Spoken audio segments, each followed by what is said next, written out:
I am actually in Nashville right now, so I made this video ahead of time for all of you. And a friend of mine, Jane, reminded me of this recipe. We used to make it all the time as a family, and we just haven't for a little while. It's kielbasa and cabbage skillet. There's 4 ingredients, and that's it. It is kielbasa, some peppers, onions, and a cabbage. Hi. Hi. Look, I got a little helper. Hi. So I like to slice up the kielbasa really thin because that's the part that everybody kind of fights over. Everything else just gets all that sausagey goodness. Hey, look everybody, it's Ryan of Ryan and Teresa Throwing Food. Anything you want to say? Hi. Do you like it? Yeah. You know what it reminds me of is when we go to the state fair and you walk by like the Philly cheesesteak booth or like the whatever the booths are that have the frying peppers and onions that just smell ridiculously amazing. That's what it makes me think of. Makes me think of home.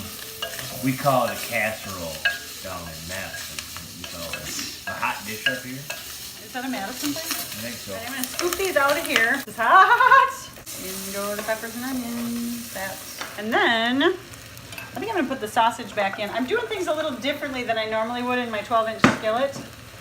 And then the cabbage goes on top of that, and I just cut it really skinny. You could also just get bagged coleslaw that's already cut for you, which would be a time saver.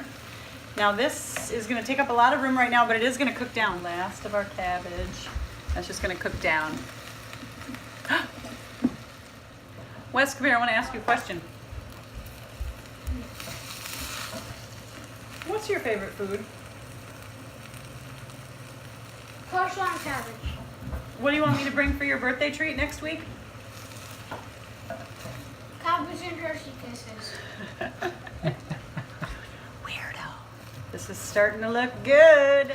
I heard from my friend Tammy another awesome sausage and cabbage recipe. If you like that combination, she uses ground sausage and browns it and cabbage, and then they just add cream cheese.